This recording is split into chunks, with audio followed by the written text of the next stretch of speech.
We ran until our lungs burned, thorns tore at our clothes. The full moon cast long, frantic shadows behind us. The old house loomed against the horizon, a silhouette of pure dread, but at least it was getting further away. We didn't dare slow down, not even for a second. Not until we were miles away from that cursed place. It wasn't just a house, it was a hungry thing, and we had only narrowly escaped its jaws. I could still feel the chill on my skin, the ghostly touch that lingered long after the actual contact. My heart pounded against my ribs, a frantic drumbeat to our desperate flight. I didn't need to look back to know it was still watching us. The house had stood on Harbinger Lane for as long as anyone could remember. A Victorian mansion once grand, now crumbling under the weight of neglect and time. The paint peeled from its walls like scabs, revealing the rotting wood beneath. Windows like vacant eyes stared out blindly. Locals told whispered tales of the family that had lived there, the Cranes. They vanished without a trace one cold November night, leaving behind only unanswered questions and a silence that was somehow heavier than any scream. Some said the Cranes still haunted the house, their souls trapped within its decaying walls.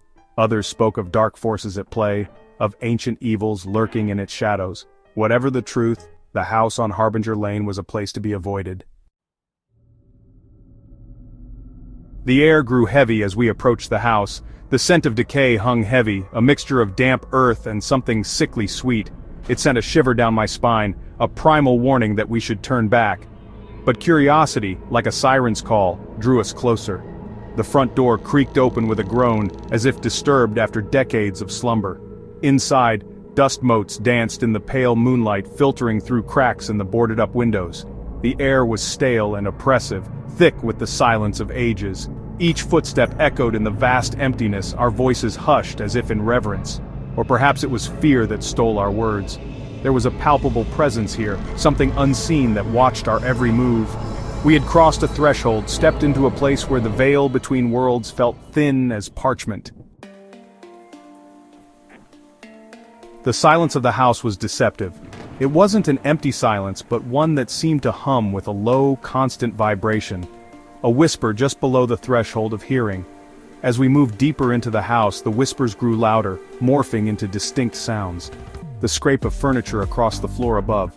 The soft tinkling of a piano that had no right to be played. The hair on the back of my neck prickled. I couldn't shake the feeling that we were being watched, our every move observed by unseen eyes. These weren't just sounds, they were meant to draw us in, to lure us deeper into the heart of the house, and whatever secrets it held. Section 5. A Fleeting Shadow. We stood at the foot of the grand staircase, its once elegant banister now coated in dust and cobwebs. As I gazed up into the darkness that clung to the upper floors, a movement caught my eye. A fleeting shadow, darting across the landing above. It was gone in an instant, too quick to be sure of what I'd seen, but the image lingered, seared onto my memory. A tall, gaunt figure, its edges blurring into the darkness. My blood ran cold. I couldn't explain it, but I knew in that moment that we weren't alone in the house. Something else was here with us, something not of this world. Section 6. Trapped. We pressed on, our curiosity now mixed with a growing sense of unease. The air grew colder as we ventured deeper into the house, the silence punctuated by the occasional groan of the old structure settling around us. We found ourselves in what was once a library, its shelves still lined with dusty volumes. As I reached out to examine a leather-bound book, a blood-curdling scream pierced the silence. The door slammed shut behind us, the sound echoing through the house like a death knell. We were trapped. Panic surged through me, cold and sharp. We rattled the doorknob, but it wouldn't budge. We were prisoners in this haunted house, at the mercy of whatever unseen force held us captive. Section 7. The Diary of Emily Crane. With the door to the library firmly locked, we turned our attention to the room itself. A heavy oak desk sat in the center, its surface covered in a thick layer of dust. As I brushed it away, I uncovered a leather-bound journal. Its pages were brittle with age, the ink faded but still legible. It was the diary of Emily Crane, the youngest daughter of the house. As I read through the entries, a chill ran down my spine.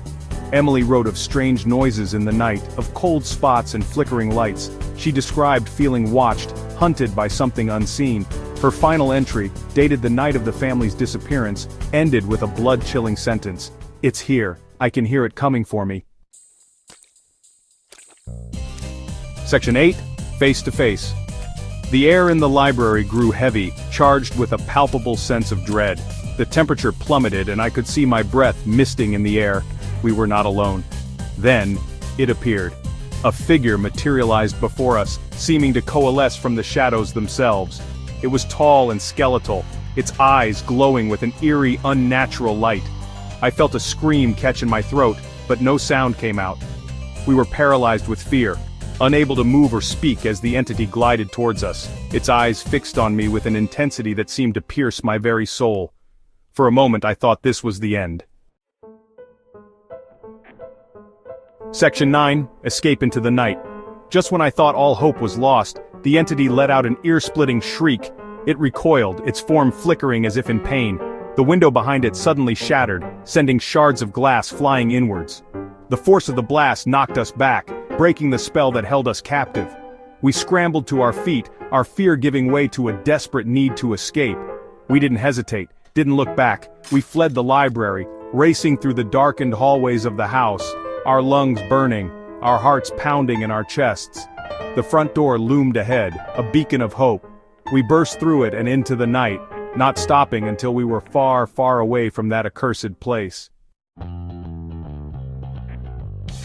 Section 10, The Haunting Truth. We never went back to the house on Harbinger Lane. The memory of that night, of the diary, the noises, the entity, still haunts me to this day. Was it all real, or just a trick of our minds, fueled by fear and the power of suggestion? Even now I can't say for sure. But one thing I do know is this: some places hold a darkness, a residue of events that defy explanation. The house on Harbinger Lane is one such place. And sometimes the most terrifying monsters are the ones we carry within ourselves, born of our deepest fears and darkest imaginings.